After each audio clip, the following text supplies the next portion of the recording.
So welcome everyone to New Perspectives. And with us here today is Jayashree Blench. Of course, we welcome you, Jayashree, and it's always such an honor, and we're so grateful for your participation in this series on the spiritual essence of religions and their role in the future development of mankind. And I'm Rodney, and with me also is Vladimir Yatsenko, and we are all here in the Fountain Inn area and at the LaGrasse Center. So today's discussion on Buddhism and Jainism, Jayashree will examine the salient features of both these major religions, their influence, as well as their role in the future spiritual growth of mankind.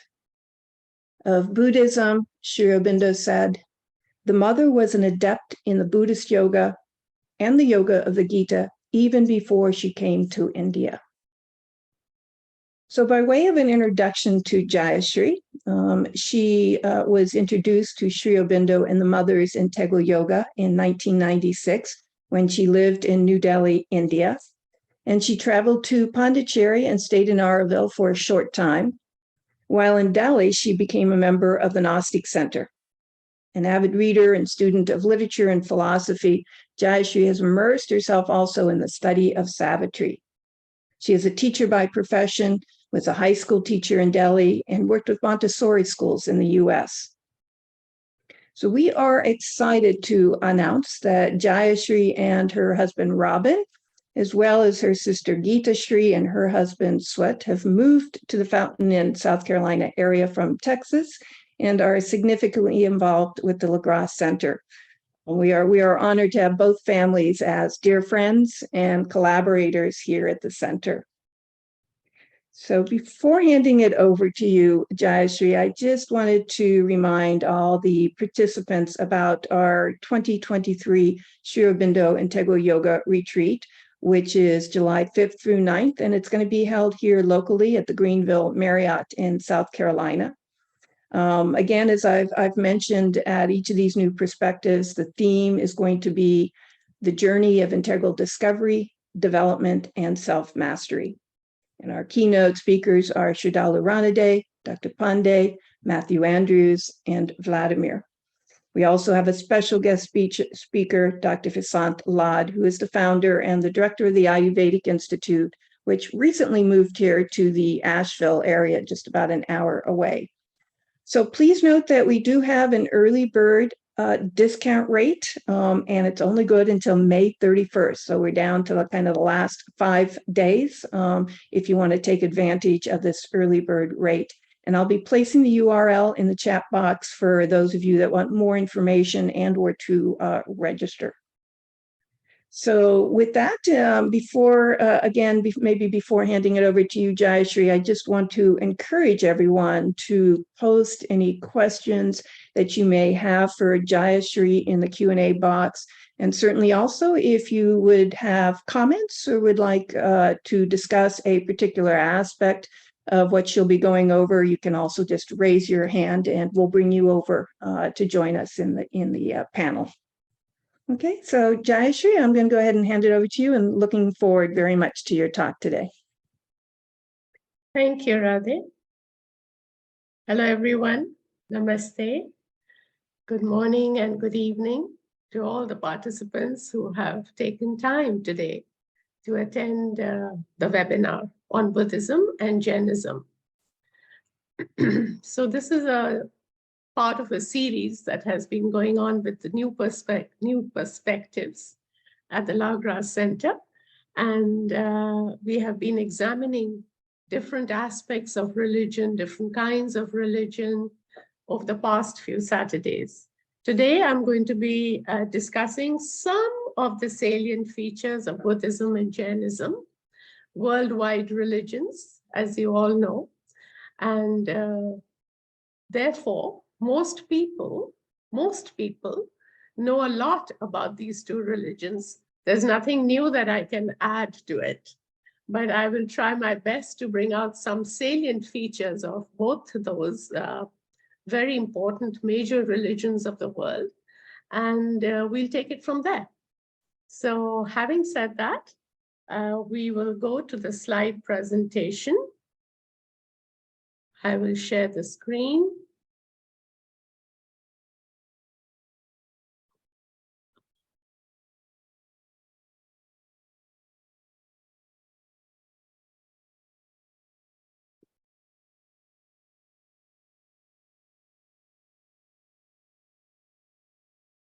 Screen sharing.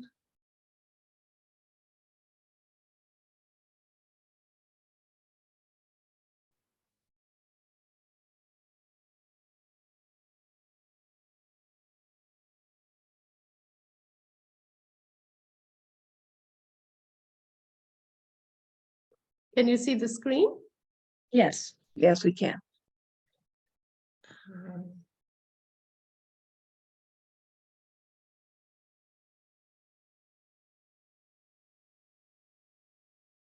Sorry, I'll try and make it bigger. Bear with me. No problem. And if it's easier for you, we can also show on our side for you, Jayashree.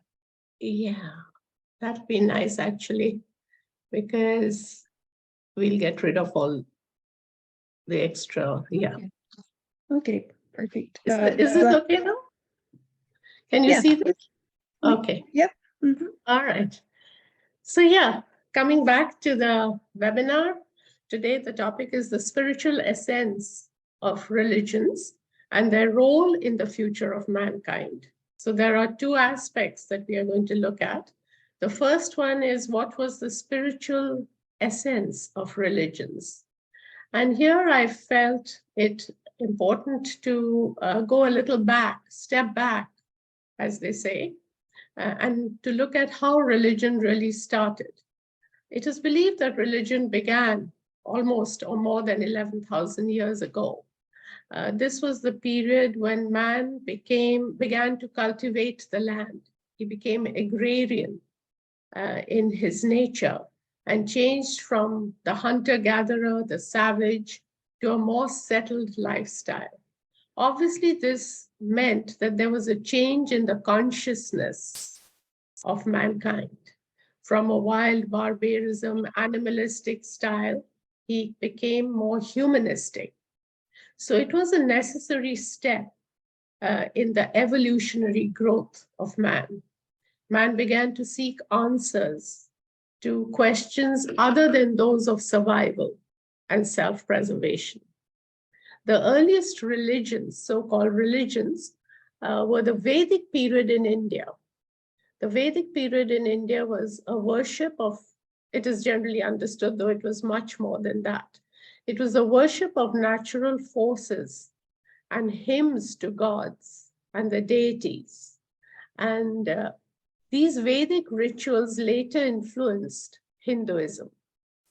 The monotheistic religion of ancient Egypt was another ancient religion. And in this particular religion, the worship of the sun god, Aten, was conducted.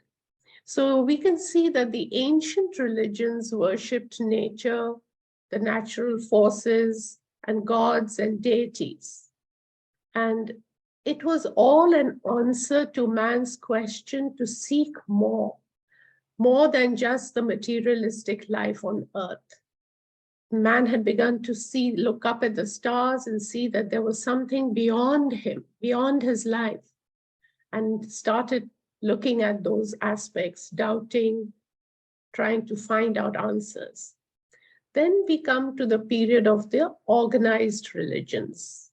The organized ancient religions, the first religions were Hinduism, Zoroastrianism, Judaism, Jainism, Confucianism, and Buddhism. These were the early religions. The purpose of these religions was to encourage cooperation and tolerance among strangers. You know, the concept of living in little nations, in little kingdoms, in little villages and hamlets, that was there. It was important to encourage communication and tolerance amongst each other, along with a belief in a moralizing God. That moralizing aspect was important because man's nature had to be curtailed, restrained. The organized religion gave purpose to life, therefore. And it also gave guidance in difficulties, hope and faith for a better future. It gave moral values by which man could now conduct his life. And it gave him certain religious laws, for example, the 10 Commandments. Then it promoted racial unity. Religion also brought about a sense of well-being. There was the group mentality. We all belong to a particular religion, and therefore we meet together, we pray together, we conduct rituals together, we celebrate festivals together. So there was a fellow feeling of trust that began to build amongst people. And this was an answer to good health. It was not only just questions about death and afterlife and a God sitting far away, but on earth itself, it brought about a good feeling and a sense of happiness. Also, religion helped to create great literature. If you look at all the religious books that came down out of all these religions, the great scriptures of Hinduism, Jainism, Buddhism, Zoroastrianism, these books are valid even today. People read them as guidelines, as holy books, revere them, worship them even today. So great literature, the great epics, Mahabharata, Ramayana, the Odyssey, the Iliad, all these were the products of these religions. The treatises, in Buddhism, we have the Dhammapada, the sutras, and in the Jainism religion, we have the Agamas, which were the teachings of Mahavira. So these were the great writings of saints and sages which encouraged and provided a strong scaffold to the entire group. Art and architecture was another great aspect of religion. Because if you look at the temples, the churches, the cathedrals, the monasteries, you can see the art and architecture that encouraged and inspired the people. Music, holy music, religious music, hymns, devotional songs, mythology. So there was a lot that religion began to help in the growth of man's consciousness. So it was a great time for people to follow these religions and conduct their lives through the guidance of the guidelines. Looking at Buddhism and Jainism in particular, first I thought I'd do an overview. So both religions started as a revolution in religious thought. This was around the 6th century BC. So what was the revolution against? The revolution was against the priest class of Brahmins. Brahmins were the priests in Hinduism, and they had gotten a very strong grasp on the minds and lives of people, conducting rituals, telling them what to do, how to lead their lives. In every aspect, they wanted to guide the people, and people began to look upon it as an interference at times. And also, the practices were very severe and rigid, and it was costly. It was expensive. Some of the rituals were very expensive. They had to provide lots of items just to create a prayer ceremony. In fact, we have some of these rituals which are there even today. And thankfully, they have lessened and they have become optional. So only if people want to conduct them, they do it. Otherwise, it's not a must. But the Brahmin class had become very overpowering. And so it was a revolt in religious thought that brought about the rise of Buddhism and Jainism in India, and also abroad in China, Persia, Palestine, and Greece. Everywhere there was change. There was a new thinking that was coming up. So in India particularly, it was the princely classes, the rich princely classes that could afford a revolution of this kind, because they were the ones who were most impacted by the Brahmins, and they had the resources and the capacity to rouse the people, to awaken the people. So the warrior class princes founded and propagated Buddhism and Jainism. Some sources say that Jainism belongs even to an earlier era, belongs to the Rig Veda period, and therefore it is an offshoot of Hinduism. Buddhism in India originated in North India from the teachings of the Buddha. Buddha means the awakened one. Gautama Buddha is considered to be the 9th avatar of the Hindu god Vishnu. In the Hindu pantheon, there are 10 avatars, and out of the 10, he's the 9th.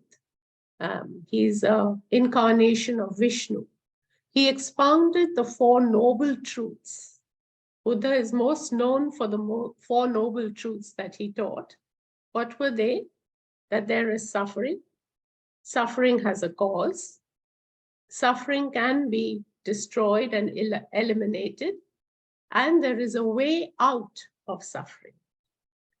So these were the 4 tenets of the 4 noble truths. Buddhism quickly spread throughout Asia because it had the support of kings and princes also. And we have the example of King Ashoka, who really did, his son and daughter spread Buddhism and took it far down to South India. It also spread through the Silk Route to Korea and Japan. In the 20th century, it spread to the Western world. Jainism was founded by Rishabhdeva. Rishabhdeva was succeeded by 23 Tirthankaras. Now, Rishabhdeva is said to have belonged to the Rig Veda period. So it starts that much early. But at that time, it was not very well known, but Jainism really came into its own with Mahavira. That was Vardhaman Mahavira, who belonged to the royal family of Magadha. So Mahavir was a contemporary of the Buddha. He was around the same time, and that's when Jainism really came into its own. So some of the principles of Buddhism and Jainism, the 4 noble truths, I have already just touched on it. The first one was that suffering exists. All life contains suffering. How did Gautama come to this? It is said that the prince went out of the palace and he witnessed somebody who was very old, tittering and tottering on a walking stick, and he was really moved with that sight. Then he saw a sick man, and then he saw a very, very old man dying, and then he saw a person being carried, the corpse being carried to the cremation ground. And this moved the prince so much that he renounced the palace and the joys of royal life. He left his wife and little son, Rahula, and he came out of the palace to seek an answer to human suffering. So it started with a renunciation.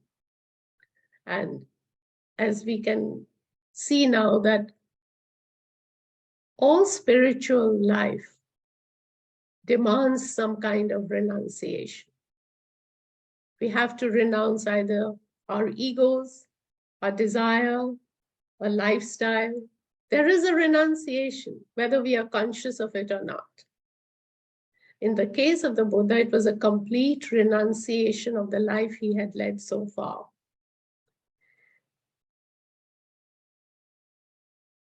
Another major aspect of Buddhism is that the goal of Buddhism was to attain nirvana. Nirvana, as is commonly understood, means a complete liberation from the cycle of birth and death. And we'll discuss this in more detail. This was because he said that the law of impermanence permeates life. Life is impermanent. Everything in life is impermanent because it depends on 5 aggregates and 5 elements. So what are the 5 elements?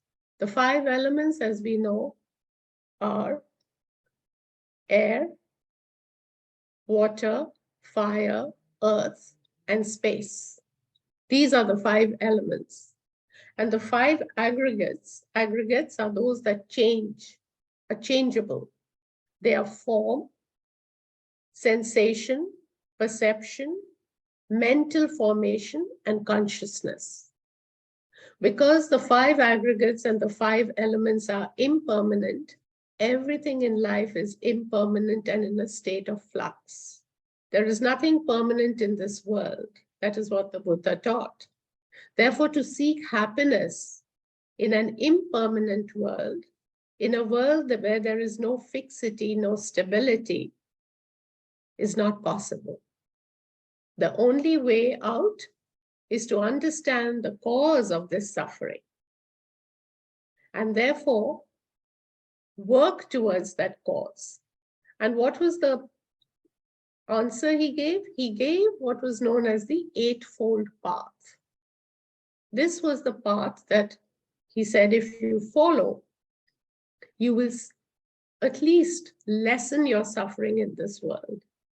The Eightfold Path consists of the right view, right resolve, right speech, right action, right livelihood, right effort, right mindfulness, and right concentration. If we look at the entire all the eight paths that are given there, it begins from the most material and becomes more and more subtle. Right view, right resolve. Right speech gives way to right action. Right action leads to right livelihood. Right livelihood arising out of effort, which is right. Arising out of a right state of mind, which further arises due to concentration. So he laid out the path for common people to practice and at least work towards the lessening of suffering in this world, where nothing is permanent. In fact, there is this famous story of this woman who came to the Buddha grieving because she had lost her dearest one. And he told her, he said, I will give you a couple of days. Go around to every house in the village. And if you can bring me one family that has not suffered, I will help you out of that too. So she went around and she saw that in every family, there was somebody who had died, somebody who was sick, somebody who was ill. And she understood what the Buddha was trying to say, that suffering is inherent in life. And we have to live with that. It is based on impermanence and it is based on karma, on desire. And we will discuss that in a bit. The fundamental principles of Jainism. Along with Buddhism, Jainism was the next religion that was growing at the same time. And the principles in Jainism were that man has a dual personality, material and spiritual. Every soul is bound by karma particles, and therefore impurity and imperfection is an existing condition. You can see that the similarity with Buddhism. But there is a slight difference because Mahavir seems to say in Jainism that karma is believed to be a physical substance that is everywhere in the universe and is attracted to the soul by its actions. So karma is a pollutant that obscures the pure qualities of the soul, trapping it in the temporal world. So karma in Jainism is seen as a very physical substance that is kind of floating around all around us. And we have certain tendencies in us that attract that karma that attract those particles, and they kind of layer over the soul, obscuring its transparency and purity. So liberation, therefore, from karma can be achieved by following a path of purification. Like the Buddha gave the eightfold path, similarly, the Mahavira gave the path of becoming responsible for one's actions through practicing austerities. Right action. The biggest tenet of Jainism is non-violence, ahimsa. So the human soul can attain perfection because it is endowed with the characteristics of infinite perception, knowledge, power, and bliss. And when we look at this, then we see he's actually talking about the same qualities of the soul, Satchitananda, as it is in Hinduism. So that's why it was considered, Jainism was considered to be an offshoot of Hinduism because it had so many similarities. And the answer he gave was that man must control, subjugate his material nature with his spiritual nature. Subjugate and control the material senses and his thinking. Each individual is responsible for his own life.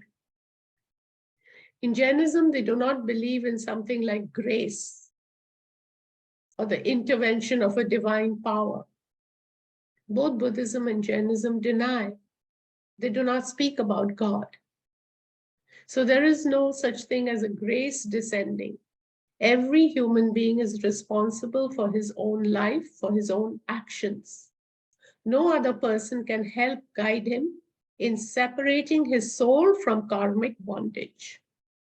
No God or saint can interfere with human life. That is the main teaching in Jainism. That nothing is going to come and tell you what to do and how to do it and grant you with grace and blessings.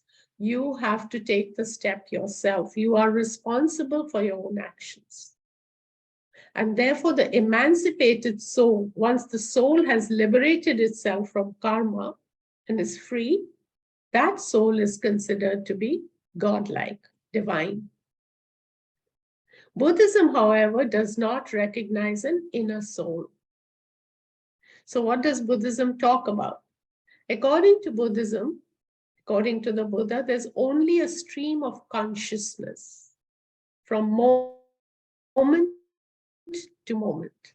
And the stream of consciousness is a bundle of associations, which is kept moving by the wheel of karma. If the associations can be untied and discarded, then it dissolves. What dissolves? The stream of consciousness dissolves, and the idea of a person ceases. Only a nothingness is left.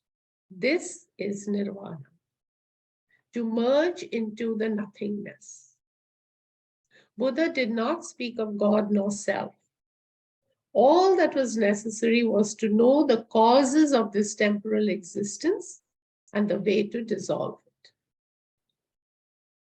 So what were the causes of this existence? The associations in the consciousness, which is just a stream of consciousness flowing. And you can interrupt the stream of consciousness at any point and start working on disassociating yourself from these associations, dissolving it. Therefore, both religions lay emphasis on moksha, moksha being liberation, as the main objective of life. So the liberation in one case was to be sought after from suffering. In Buddhism, it was suffering which caused karma to happen. Because suffering arising out of desire coming as a sense of craving. What happens with craving? I'll go to the next slide. I think I will. Sorry, here. In Buddhism, there are 5 kinds of desires that keep man in bondage and in ignorance. What are these desires? Food, sleep, sex, money, and fame. Now, these desires cause a craving, and that craving unsettles the mind. What does it mean that it unsettles the mind? It makes one perform wrong actions, basically. It results in wrong action. Wrong action, therefore, being wrong karma. And wrong karma inevitably leads to suffering. So in Buddhism, it was about getting rid of these desires which caused suffering, which associated with the consciousness, and therefore one had to dissolve it, get rid of it. And in the course of dissolving your sufferings, you begin to free your so-called soul. They did not believe in a soul, the stream of consciousness. The stream of consciousness begins to free itself, empty itself, till it becomes totally undone, quote unquote, undone, and turns into, merges with the nothingness. That was nirvana. In Jainism, the goal is to desire to be desireless in order to be free of karma and rebirth. So Jainism was almost the same thing with a little bit of a difference. The non-violence of Jainism advocated right speech, right thought, and right action. These 3 things would lead to ahimsa, or non-violence. And it would keep away those particles of karma which otherwise accumulate on the soul. So intentions were the determining factor for rebirth. Rebirth in Buddhism referred, therefore, to these actions committed by us in a current life, responsible for the next life. Similarly, in Jainism, the goal was to be liberated to achieve moksha by practicing non-violent living.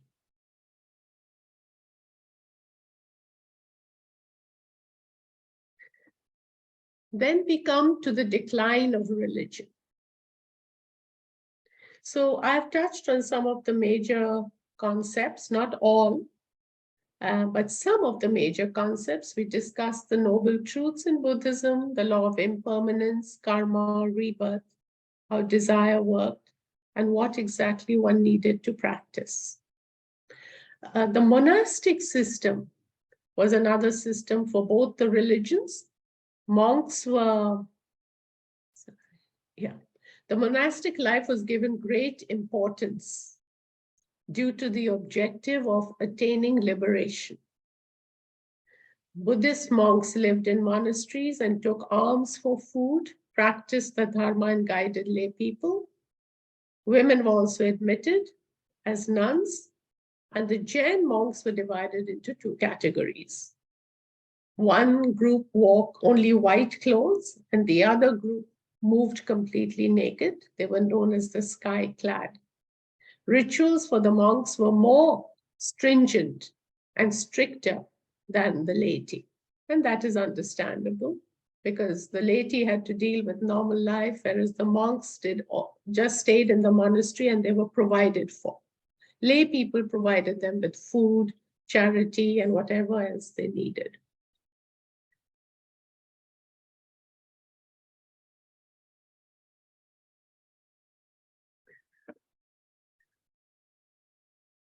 Religion began to decline soon after the Second World War, when belief in God was severely tested. And this was due to, it was worldwide, as we know, Every single nation was involved in both the wars, and people had mass suffering, mass killings. However, around the 60s and 70s, religion really began to lose its hold on people. With the hippie movement in America, there was a revolt against organized religion and any form of religious law or authority. This feeling soon began to spread. Secondly, the consciousness in man was moving away from rituals, morals, textbook learning, and moving more towards an inward searching. Philosophy, a new psychology, the practice of yoga was gaining attention. Earlier, these scriptures and books like Patanjali's yoga and all were not available to the public. But now there was more publishing of old scriptures. They became easily available. People began to read and practice meditation, mindfulness. Also, the national boundaries between East and West began to thin out. People were experimenting with different religious practices. There was no firm and fixed rule that if you were a Christian, you could not practice any other form of religion. You were free to do so. One could believe, therefore, in two or more paths and even feel free to declare agnosticism, even atheism. Travel also became easy and people intermingled and experienced other cultures and religious practices. So one was no longer bound by the religion that one had been born into. There was more freedom, freedom of space, freedom of time, freedom of travel. The mind began to expand and grow. This was the evolution that was happening in man. Man began to think more, to inquire deeper. Buddhism has spread worldwide, and in the West, it became a spiritual psychology that appealed to the rational mind. In India, Buddhism had already divided into many different schools soon after the death of the Buddha. The mother said there was the Eastern school and the Southern school and the Northern school. It became Mahayana, Hinayana, Theravada, Tibetan, the Tantric Buddhism of the Bon, each claiming to be the only and original, the undefiled doctrine of the Buddha. So each part of Buddhism that broke away from mainstream Buddhism, so to say, there was no mainstream Buddhism anymore. It had already begun to change before the Buddha's death, because there was so much of discord between the disciples. And so after his death, it just kind of, they had many councils, meetings, and it all broke into different aspects of Buddhism. Similarly, Jainism, which was earlier just confined to India, because Jainism had very strict rules. You had to be a vegetarian, for one thing. There were strict rules about non-violence, taken to the extreme, so much so that people would eat before the sun set, just in case they ingested any germs with the food. They did not wear slippers. They walked barefoot so that they didn't stamp hard on the ground. It was very stringent and strict. So Jainism earlier was confined only to India, but as people began to travel to other countries, Jainism spread to different countries. Though it retained its principles, it was difficult to maintain it in its absolute purity because the practices were so severe and binding. So we can see that religion began to slowly dissipate, kind of loosen up and disappear from its tight boundaries that it had earlier created. And this was also because of the times. People were changing, times were changing. Both the religions had taught an escape from the cycle of birth and rebirth in order to overcome suffering. This practice, however, does not change the situation on earth. It doesn't do away with suffering on earth. Suffering is inherent in life, as the Buddha taught. It doesn't help nature to transcend it, running away from, seeking relief and release in an afterlife did not help life here. The emphasis of both these religions lay on the moral conduct of man. It emphasized the importance of harmlessness. It developed certain qualities of compassion, taking responsibility for one's actions. All this was actually a preparation for the next step. The goal was to lead a life free of ego and desire in order to achieve freedom from the lower nature. We can see clearly that the move of both these religions was to pull mankind out of the lower nature. That was the purpose. However, they tried to seek individual salvation. Now, we may see that as, oh, that was not a very good thing to do, to seek individual salvation, but that was a necessary step. It was the first step, in fact, to drive into man's mentality the idea of a divine, of a higher power that one could aspire for. Just as the concept of reward and punishment in the afterlife was needed at that time, it was a necessary step for the humanization of primitive habits. Individual salvation, therefore, is the first step in the growth of a consciousness towards becoming more universal, towards becoming more cosmic. If we are to bring the divine down to earth and build the kingdom of heaven on earth, well, then earth has to be made ready for it. And how can that be made ready? By changing the consciousness of people towards vaster and greater commitment towards a vaster nature. Lastly, I'd like to end with this last slide.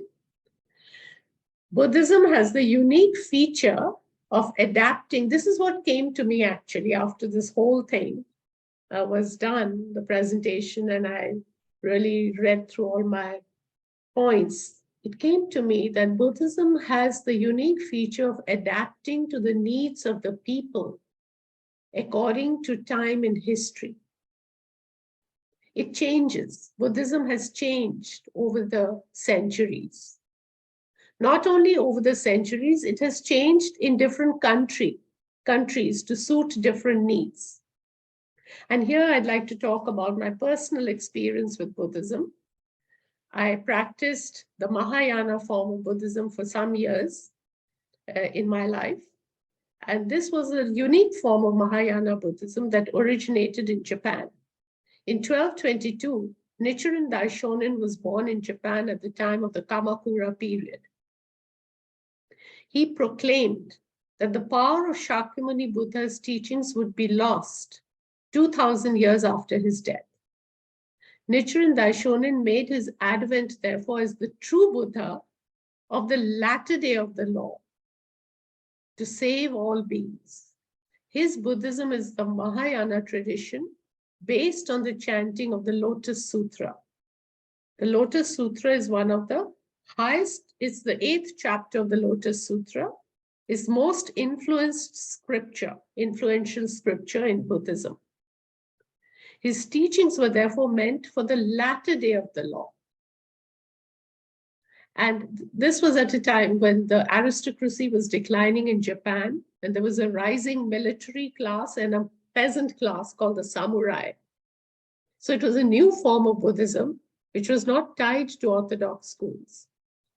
The Daishonin meaning the great sage, the teacher, rejected the next worldly form of salvation and focused on this world, personal and national liberation, through the simple practice of chanting the Lotus Sutra.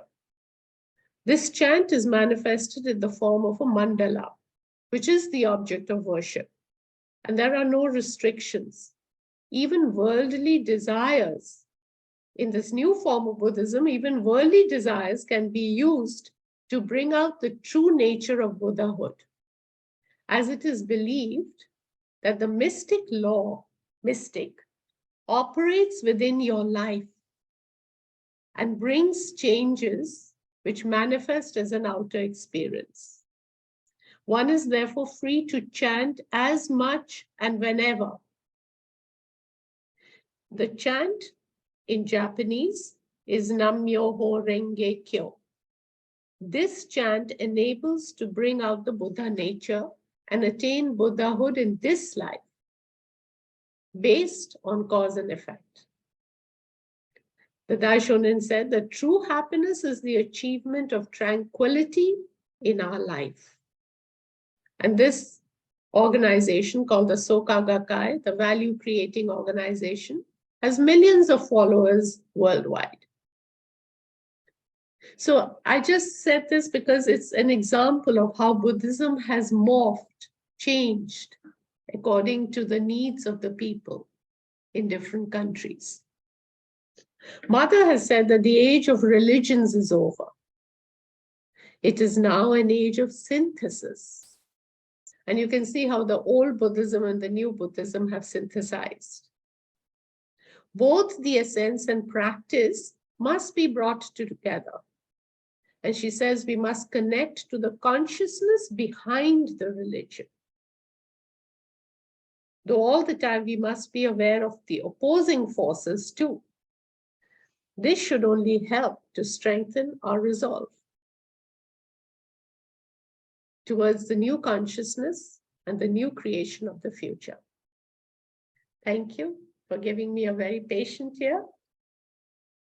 And now we look forward to any questions or discussions you may have. Thank you, Jayashree, for this very beautiful exposition to both Buddhism and Jainism. And we are having with us also Sahadev Kumar, who is joining us on the panel, and H.P. Rama. Sahadev Kumar will be presenting Kabir's and Bhakti movement of India. He is a specialist. He is the professor from Waterloo, Canada, Waterloo University, Waterloo. So it would be nice to discuss more on these topics, and unfortunately we are so limited in time, and because this is such a vast and immense topic, Buddhism in general, and how it spread over all Asia and why it came to China, and and Zen Buddhism and China Buddhism. So China became more and Zen Buddhism more in Japan. And what is this form of Zen Buddhism, and what it means, how it spread from Bodhisattva meditating in Himalayas and spreading, and the whole Lamaism and Tibetan Buddhism. Yes. So these are great, branches of this practice, spiritual practice, because Buddhism is less philosophy, it's more psychology. Mm-hmm. Treating our kind of discoveries of ourselves, of our capacity of consciousness. So in that sense, of course, we are quite limited, and would love to continue this. Maybe we will have more time for this one day and jump deeper into it and take maybe Dhammapada and Mother's commentaries, Yes. Dhammapada, and so on. But there are a few questions here. So thank you, Jayashree. Comparing Jainism and Buddhism, could you please elucidate why Buddhism spread widely among people while Jainism was more restricted to the subcontinent? Is it due to the rigorous vegetarianism, or maybe Jainism didn't have the type of sponsorship that Buddhism had? Very good question. Thank you. Actually, Jainism had a lot of sponsorship. It was the princely classes that really supported Jainism. It was the rich people who actually took up Jainism. And therefore, they were not lacking in resources. So I wouldn't say that they lacked in resources. It was just that the practices were very severe. Very, very stringent. Like I said, you had to be, if you really practice Jainism, You had to be totally non-violent in thought, word, and deed, which was quite an impossibility. You had to be a vegetarian, definitely. Then there was the whole aspect of the outer life. You had to be, barefooted, eat before the sun sets. Jainism does have some gods that they pray to. They do not believe in a god, but they do believe in devas. And it was difficult, therefore, for it to spread to other countries because of the strictness of the rules of Jainism. The monastic order was also very ascetic. And, tying the mask around your nose and mouth so that you don't breathe in germs. So the non-violence, the ahimsa, was taken to an extreme, such an extreme limit that it was difficult. Thank you. Here with us, Sahdev Kumar. Sahdev, would you like to say a few words or have a question or comment? So you have to unmute yourself first. It's in the corner, in the left lower corner.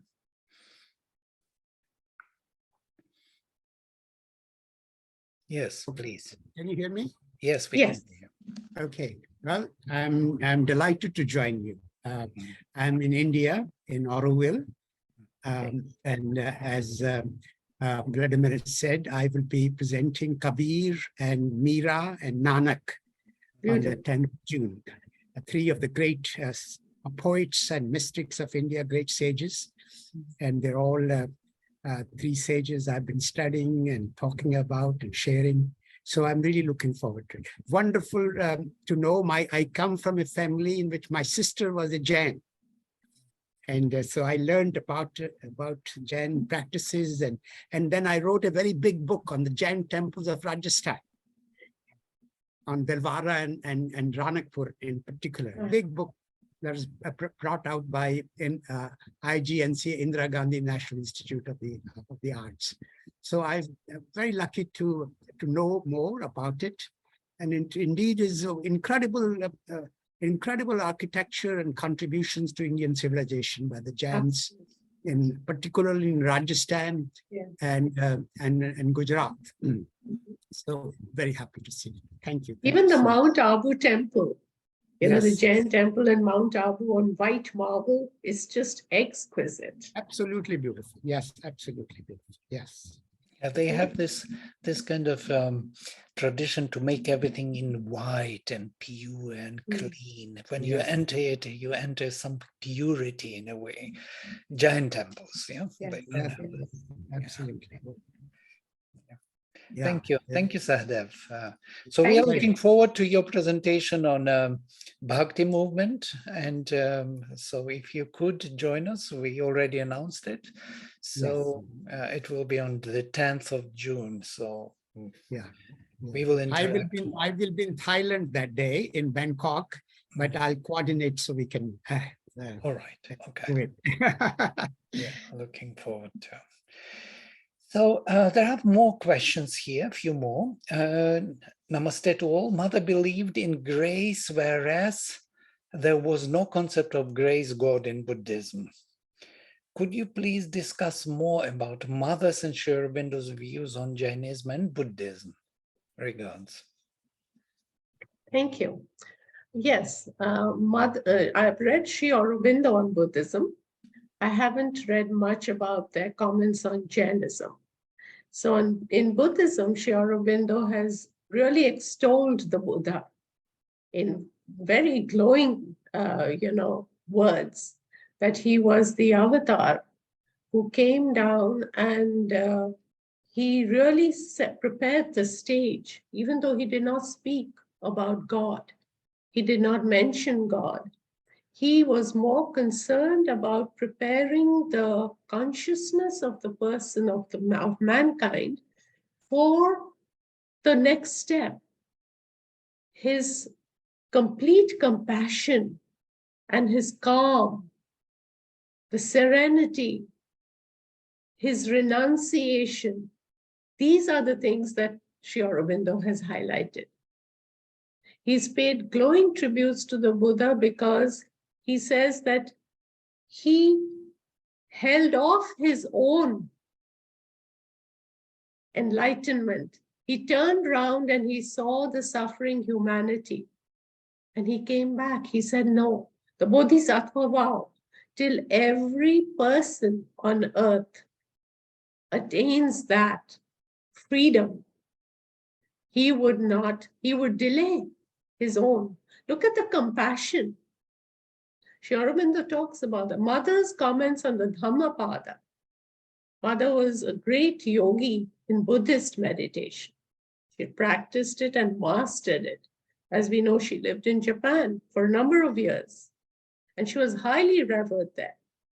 And her commentaries on the Dhammapada are worth reading. In fact, like Vladimir said, maybe someday we should take that up and really study Mother's, views on Dhammapada and Buddhism. So they have had a lot of extremely beautiful, wonderful things to say about that religion and about the Buddha in particular. Jainism, I'm sorry, I haven't read much. If Vladimir is aware of it, please, Vladimir, share. But I don't know much about their comments on Jainism. So sorry about that. No, me too, I don't. But what Sri Aurobindo said from the metaphysical point of view for Buddhism is quite interesting, that this realization of nirvanic experience, yes, of basically Asat Brahman, Nirguna Brahman, Brahman beyond all qualities, is necessary for understanding of Sat Brahman, of Saguna Brahman. So without that experience, the fullness of realization of Sad Brahman or Saguna Brahman is, truly speaking, is not complete. Yes. So, and this is something which validates the necessity of Buddhism and Buddhistic realization. Exactly. Thank you, Vladimir. In fact, in Savitri, he gives the experience of Nirguna Brahman. He gives the experience of nirvana, both his and the mother's. And as Vladimir said, it's very necessary in order to understand Saguna Brahman. Thank you. Yes, and there is one more question. Yes, by the way, since we are mentioning the Savitri, before I come to the last question, this is something interesting, just to quote from that nirvana and all negating absolute, yes? Yes. Just one small quotation from the book of yoga, when Sri Aurobindo, our mother hears the voice, yes, and what that voice of the divine says to her. Just small quotation.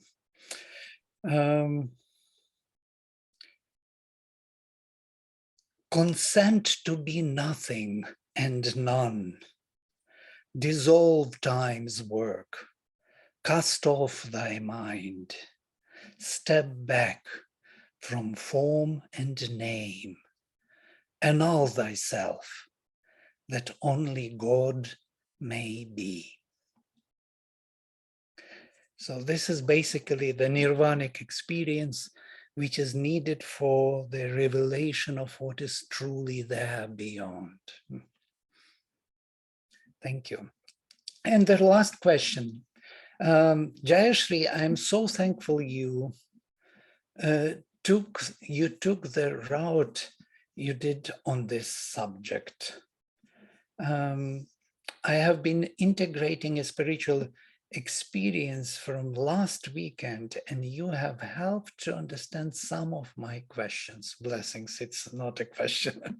It's a blessing to you. Thank you. And HP is joining us. HP is showing his smiling Hasmukh face. Yes. So we are very happy to see him also with us. Yes. Would you like to say something? HP. Well, very good, insightful understanding of true religion that was prevalent years ago, and is, I think, becoming not as relevant to the today's youth because of the austerity and giving up. Instead of transforming, it's a giving up. So I think that's very difficult for people to give up. So I think that's where Sri Aurobindo comes in, is transforming what you are trying to give up. So to a higher level, different consciousness. It's like giving up through detachment. So very, very interesting. I am happy to listen. Unfortunately, I was a little late because we have a similar session going on in India at Aura University. We call it C20. It's also on education for life and global citizenship. So that just concluded late about 2 hours ago, an hour ago. So good. Thank you. Thank you all. Thank you. Thank you, Jayashree. So, thank you. And so let us reassemble again on our topics and maybe come back to Dhammapada and Mother's comments. Yes. In the future. And so we are looking forward to Sahadev's presentation on June 10th. And I'll just mention for next week, we've got Jared Quick, who is going to speak on Christianity and its contribution to integral yoga. Jared is in Singapore, so it's a 12-hour difference. So we will be doing New Perspectives at 9 o'clock instead of 10. And the Zoom reminder that you get will also let you know that it's at 9. But do join us. We've hosted Jared several times. And as a longtime Christian and being introduced to Sri Aurobindo and the Mothers Integral Yoga, he has learned and have found ways to integrate these two in his life. So it should be a fascinating discussion, and we hope you can join us. Thank you, Jayashree. Very much appreciated. Thank you, Labras. Stay. Namaste.